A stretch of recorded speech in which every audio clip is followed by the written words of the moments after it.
అందరికీ నమస్కారం. ఈరోజు కథ వసంత శిశిరం వసంత శిశిరం.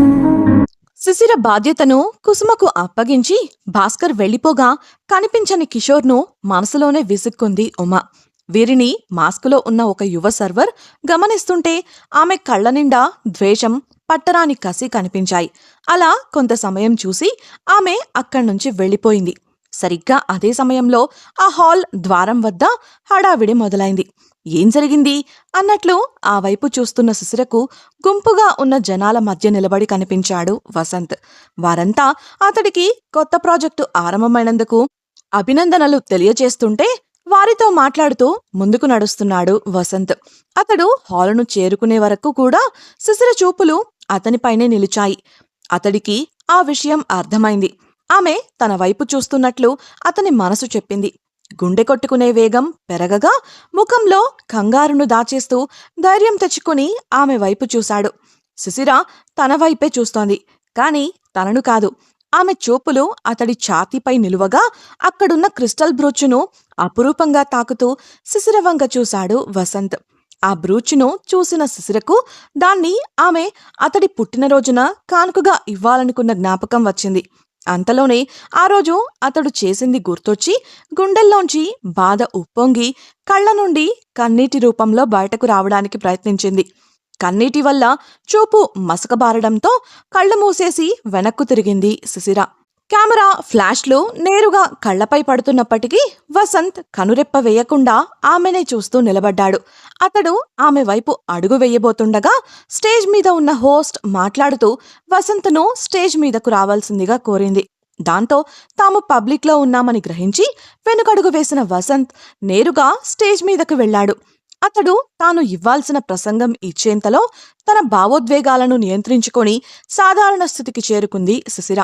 హోస్ట్ ఆమెను కూడా స్టేజ్ మీదకి ఆహ్వానించడంతో ముందుకు వెళ్ళింది. తను చెప్పాలనుకున్నది చెప్పి క్రిందికి వచ్చిన ఆమెను చుట్టుముట్టారు కొందరు కంపెనీ ప్రముఖులు.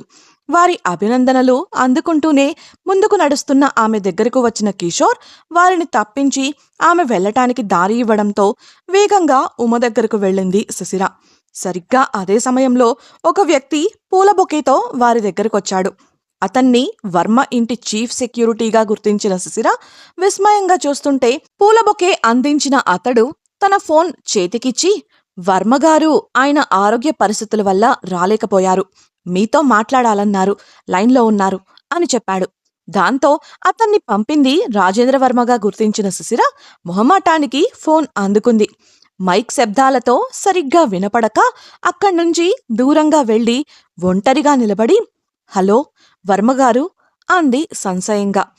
అవతలి నుండి వర్మస్వరం ఎప్పటిలా సాధారణంగా శిశిర అంటూ వినపడటంతో ఆమె సంశయం తొలగిపోయింది. ఇంత జరిగాక అతడు ఎలా ప్రవర్తిస్తాడో అన్నది ఆమె సంశయానికి కారణం.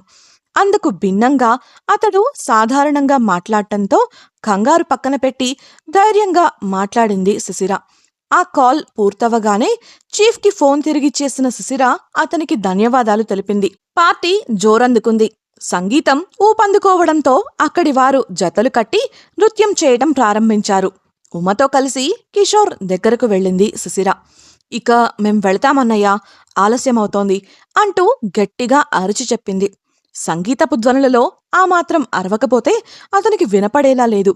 ఓ నిమిషం ఆలోచించిన కిషోర్ అలాగే అంటూ వారిని తీసుకొని బయటకు నడవగా తమనే చూస్తున్న కుసుమారూపలకు సైగలతోనే బాయ్ చెప్పి బయటకు వెళ్లిపోయారు శిశిర, ఉమలు. సరే సిస్టర్, జాగ్రత్త, రాక్షస అపహరణ అయ్యిందిగా, కాబట్టి ఇకపై వాడు అక్కడికి రాకపోవచ్చు. ఏదైనా అవసరమైతే కాల్ చేయండి. కార్ కోసం ఎదురు చూస్తూ యథాలాపంగా చెప్పిన కిషోర్ వెంటనే నాలుగు ఖర్చుకున్నాడు. శిశిర కన్నా ముందు ఉమ కల్పించుకొని, అంటే ఆ సౌమ్య దొరికిందా, ఎప్పుడు అని అడగగా మాట మారుస్తూ, తను దొరికిందని నేనెప్పుడన్నాను? ఏదో ధ్యాసలో పిచ్చి పిచ్చిగా వాగితే పట్టించుకుంటావా నువ్వు? పార్టీ టెన్షన్లో ఏదేదో వాగుతున్నానంతే. అదిగో కారొచ్చింది, ఎక్కండి అని అన్నాడు.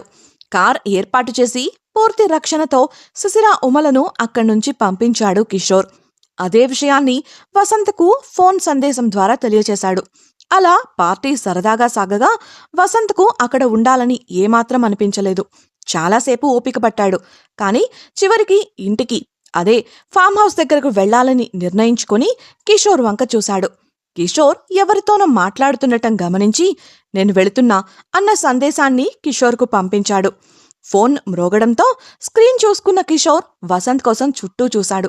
అతడు ద్వారం వైపు నడుస్తున్నట్లు గ్రహించి తను మాట్లాడుతున్న వారిని తప్పించుకుని మరీ వసంత్ దగ్గరకు వెళ్లాడు. రేయ్ ఆగు, ఇవిగో ఇంటి తాళాలు అంటూ తన ఫ్లాట్ తాళాలను వసంత్ చేతిలో పెట్టాడు. వాటిని తిరిగిచ్చేస్తూ అవసరం లేదు అన్న వసంత్ను విస్మయంగా చూస్తూ ఫామ్ హౌస్కు వెళ్తున్నావా అని ప్రశ్నించాడు కిషోర్. వసంత్ మౌనమే అతడికి సమాధానం కాగా, ఇప్పుడంత అవసరం ఏం ఉంది, విశ్రాంతి తీసుకోవచ్చుగా. కిషోర్ అన్నంతలో బుర్రకు ఏదో తట్టి ముఖంలో మెరుపు కనిపించింది. వెంటనే వసంత్ చెయ్యి పట్టుకుని సిస్టర్తో మాట్లాడాలని వెళుతున్నావా? మంచిది, సంతోషంగా చెప్పాడు. వారింకా పార్టీ హాల్లోనే ఉండటంతో వారి మాటలు వారికి తప్ప వేరొకరికి వినిపించడం లేదు. వసంత్ వెళ్లబోతుంటే అతడు భోంచెయ్యలేదని గ్రహించిన కిషోర్ అతడి చెయ్యి పట్టుకుని ఒక్క నిమిషం అంటూ సైగ చేశాడు. వసంత్ అక్కడే నిలబడగా వేగంగా ముందుకు వెళ్లిన కిషోర్ 2 నిమిషాల్లో మంచినీళ్లు, చిన్న భోజనం పార్సల్ తీసుకుని తిరిగొచ్చాడు. పద అంటూ వసంత్తో పాటు కదిలి వసంత్ వద్దంటున్నా వినకుండా అతని కారులో వాటిని పెట్టి, ముందు వెళ్లగానే తిను, ఆ తరువాత సిస్టర్తో మాట్లాడు, ఇక్కడ విషయాలు నేను చూసుకుంటా అని భరోసా ఇచ్చాడు. అలా వసంత్ అక్కడ్నుంచి వెళ్లిపోగా పార్టీ హాల్కు తిరిగి వెళ్లాడు కిషోర్. అతడు ఒంటరిగా రావడం గమనించిన మాస్క్ వేసుకున్న సర్వర్ నేరుగా హోటల్ రిసెప్షన్కు వెళ్లి ఏదో మాట్లాడింది. అక్కడి వారు చెప్పిన సమాధానానికి ఆమె ముఖం వాడిపోయింది. అంతలోనే ఏదో భయం ఆమె కనులను ఆవరించగా వేగంగా అక్కడ్నుంచి వెళ్లిపోయింది. ఫామ్ హౌస్కు వెళ్లడం కోసం కార్ డ్రైవ్ చేస్తున్నాడు వసంత్. అలసట మరియు సరైన నిద్రాహారాలు లేని కారణంగా అతని కన్నులు అప్రయత్నంగా మూతలు పడుతున్నాయి. బలవంతంగా మెలకువగా ఉండాలని ప్రయత్నిస్తూ కారు వేగాన్ని పెంచాడతడు. అంతే వేగంగా అతడి కళ్ళు కూడా మూతలు పడ్డాయి. కారు ఇంకా నడుస్తూనే ఉంది. రోడ్డుపై నేరుగా వెళుతుండటం వల్ల అతడు ఇంకా క్షేమంగా ఉన్నాడు.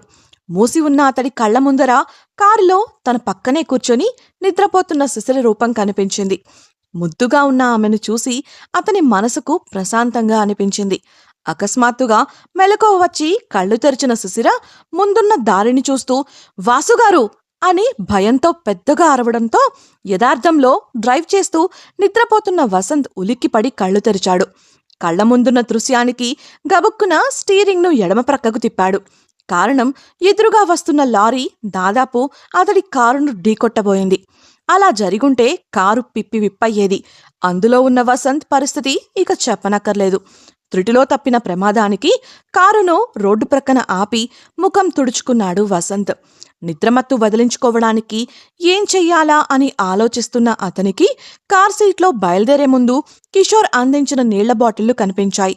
దాన్ని తీసుకొని ముఖంపై చల్లటి నీటిని నేరుగా వంపుకున్నాడు. ఆ నీటితో అతడి ముఖం, జుట్టు, బట్టలు పూర్తిగా తడిచిపోగా మరో బాటిల్ అందుకున్న వసంత్ గడగడా అందులోంచి నీటిని తాగేశాడు. అప్పుడు కాస్త తేలికగా అనిపించి మళ్లీ ప్రయాణం కొనసాగించాడు. అదే సమయంలో పార్టీ హాల్ సగానికి పైగా ఖాళీ అయింది. ముఖ్యమైన వాళ్లంతా వెళ్లిపోయారు. కొద్దిమంది కంపెనీ ఉద్యోగులు మాత్రమే కూర్చొని భోంచేస్తూ మధ్యలో మందు ఆస్వాదిస్తూ పిచ్చాపాటి మాట్లాడుకుంటున్నారు. హోటల్ మేనేజర్తో మాట్లాడేసి వచ్చిన కిషోర్ ఇంకా అక్కడే ఉన్న కుసుమారూపలను చూసి ఇంకా ఇక్కడే ఉన్నారేంటి అని ప్రశ్నించగా, పార్టీ అయ్యే వరకు ఉండాలి కదా సార్, ఎవరైనా ముఖ్యమైన వాళ్ళు ఆలస్యంగా వస్తేనో అని సంశయంగా జవాబిచ్చారు వారు. ఇది వారికి మొదటి పార్టీ. అందుకు అతడు నవ్వేసి, ఇంకెవ్వరూ రారు, ఇప్పటికే చాలా లేట్ అయింది, ఇక మీరు వెళ్ళండి అని చెబుతున్నంతలో అక్కడికి చేరుకున్నాడు భాస్కర్. నువ్వు కూడా ఇక్కడే ఉన్నావా? సరిపోయింది, ఇక ఇక్కడంతా నేను చూసుకుంటాను, నువ్వు బయలుదేరు అన్నట్లు వీళ్లను జాగ్రత్తగా ఇంటి దగ్గర దింపి వెళ్ళు, ఆలస్యమైంది కదా అని భాస్కర్తో అన్నాడు కిషోర్. సార్, మరి మీరు అడిగిన భాస్కర్కు తన చేతి గడియారం వంక చూసుకుంటూ, ఇంకో 15 నిమిషాల్లో నేను వెళ్ళిపోతాను, లోపలున్న వాళ్లంతా ఇంకో 10 నిమిషాల్లో లేచేస్తారు అని చెప్పాడు. భాస్కర్ ఏదో అనబోయినంతలో హాయ్ కిషోర్ గారు అన్న పిలుపు వినపడి వెనక్కు చూశాడు కిషోర్. అక్కడున్న వ్యక్తిని చూసి ఆశ్చర్యపోతూనే, పార్టీకి రమ్మంటే పార్టీ అయిపోయాకొచ్చారేంటి డాక్టర్ గారు, మరి ఇంత ఆలస్యం చేస్తే ఎలా వెటకారాలాడాడు కిషోర్. అందుకు ఆనంద్ నవ్వేసి, ఏం చేయమంటారు? నేను ఉన్న వృత్తి అటువంటిది. ఆస్పత్రిలో ఎమర్జెన్సీ కేసొచ్చేసరికి ఆలస్యమైంది. ఇంతకీ మిస్టర్ వసంత్ గారెక్కడా? అంటూ చుట్టూ చూశాడు. అందుకు సమాధానం ఇవ్వబోయి ఆగిన కిషోర్ తమనే చూస్తూ నిలబడిన కుసుమ వాళ్లను చూస్తూ భాస్కర్తో, ఇంకా ఏంటిక్కడా? తనను నేను చూసుకుంటాలేండి, మీరు బయలుదేరండి అని చెప్పడంతో అక్కడ్నుంచి వెళ్ళిపోయారు వారు. ఆనంద్ను లోపలికి నడవమని దారి చూపిస్తూ తను ముందే ఇంటికి వెళ్ళిపోయాడు. బహుశా వాడి సమస్యలకు ఒక దారి దొరుకుతుందనుకుంటున్నానివాళ. నిట్టూర్చిన కిషోర్, ఇంతకీ ఏం తీసుకుంటావ్ అని ఆనంద్ను ప్రశ్నించాడు. ఆనంద్ వద్దంటున్నప్పటికీ తనకు కంపెనీ ఇవ్వమంటూ బలవంతం చేశాడు కిషోర్. దాంతో ఆనంద్కు ఒప్పుకోక తప్పలేదు. సర్వర్ వారికి వడ్డిస్తున్న క్రమంలో కూర చింది కిషోర్ కోట్పై పడింది. సర్వర్ కంగారుగా సారీ చెబితే ఆమెను పంపించేసిన కిషోర్ టిష్యూతో కూర తుడిచేశాడు. కూరలోని నూనె వల్ల అది కోట్ను దాటి షర్టును అంటుకుంది. దాంతో అతడు కోట్ తీసి, ఇప్పుడే వస్తా అంటూ బల్లపై పెట్టి వాష్రూంకి వెళ్ళగా ఆ హడావిడిలో అతడు బల్లపై పెట్టిన కోట్ జారి క్రింద పడిపోయింది. ఆనంద్ దాన్ని అందుకొని కుర్చీపై పెట్టడానికి విదిలించినప్పుడు దాని నుండి ఒక వింతైన వాసన ఆనంద్ ముక్కుకు తగిలింది. అనుమానం వచ్చి కోట్ చేతికి తీసుకొని గాఢంగా వాసన చూస్తుండగా అక్కడికి వచ్చిన కిషోర్ ఆనంద్ చర్యకు విస్తుపోతూనే కోట్ను లాక్కొని, నువ్విలాంటి వాడివని నేను అస్సలు అనుకోలేదు అన్నాడు చిరాకుగా. ఆనంద్ అదేమీ పట్టించుకోకుండా బల్లపై పళ్ళెంలో ఉన్న కూరను వాసన చూశాడు. వెంటనే కిషోర్ కోట్ వైపు వేలు చూపిస్తూ, నీ కోట్ మీద ఈ కూర కాకుండా ఇంతకుముందేం పడింది అని ప్రశ్నించడంతో మ్యాటర్ తాను ఊహించింది కాదని గ్రహించాడు కిషోర్. కారణం, ఆనంద్ అన్నట్లు కూర కన్నా ముందు తన కోట్ మీద నీళ్లు పడ్డాయి. అది కూడా వసంత్ కోసం నీళ్లు తీసుకువచ్చే క్రమంలో. అదే విషయాన్ని ఆనంద్కు చెప్పినప్పుడు అతడు చెప్పిన విషయానికి కిషోర్కు నెత్తిన పిడుగు పడ్డట్లయింది. ఇది జరగడానికి కొంతసేపటి ముందు ఫామ్ హౌస్ను చేరుకున్నాడు వసంత్. అప్పటికే బాగా ఆలస్యం కావడంతో ఫామ్ హౌస్ లోపల బయట లైట్లు ఆర్పబడి ఉన్నాయి. కాని లోపల తమ గదిలో ఉన్న శిశిర, ఉమలు ఇంకా నిద్రపోలేదు. కారు వచ్చిన ఇంజన్ శబ్దానికి ఉమ ఏదో అనబోయినంతలో శిశిర చిరాకుగా, చూసావా, సౌమ్య పారిపోయిందన్న సాకుతో ఇన్నాళ్ళు నాకు దగ్గరవ్వాలనుకున్న అతడి ఆలోచనకు ఇదే సాక్ష్యం. లేకపోతే ఇప్పుడు అతడిక్కడికి రావాల్సిన అవసరం ఏం ఉంది అంది కిషోర్ కవర్ చేసినప్పటికీ సౌమ్య దొరికేసింది అన్న నిర్ధారణకు వచ్చి. ఉమ మౌనం వహించగా బయట అక్కడికి చేరుకున్నప్పటినుంచి వసంత్కు ఒళ్లంతా ఒకలా అయిపోయింది. శ్వాసలో వేగం, వేడి రెండూ పెరగగా ఒంట్లోంచి వేడి పొంగుతున్నట్లు అనిపించింది. కార్లో ఏసీ ఆన్ చేసి చొక్కా గుండీలు తీసి స్థిరంగా ఉండటానికి ప్రయత్నిస్తున్నాడు అతడు. ఇంతకీ వసంత్కు ఏం జరుగుతోంది? అతడు కిషోర్కి ఏం చెప్పాడు? సౌమ్య నిజంగానే దొరికిందా? ఒకవేళ ఆమె దొరికినట్లయితే కిషోర్ ఆ విషయాన్ని ఎందుకు దాయాలనుకుంటున్నాడు? సౌమ్య దొరికుంటే మాస్క్ వెనుక సర్వర్ రూపంలో ఉంది ఎవరు? ఫామ్ హౌస్కి వచ్చిన వసంత్ను కోపంలో ఉన్న శిశిర ఏం చేయబోతోంది? తెలుసుకోవాలనుకుంటున్నారా? అయితే ఛానల్ను సబ్స్క్రైబ్ చేసి వసంత శిశిరం నెక్స్ట్ పార్ట్ వినేయండి. అలాగే మీకు ఈ వీడియో నచ్చినట్లయితే లైక్ చేసి మీ సన్నిహితులకు షేర్ చేయండి. మీ అభిప్రాయాలను మాతో పంచుకోవడం కోసం కామెంట్ సెక్షన్లో తెలియజేయగలరు. Thank you for listening.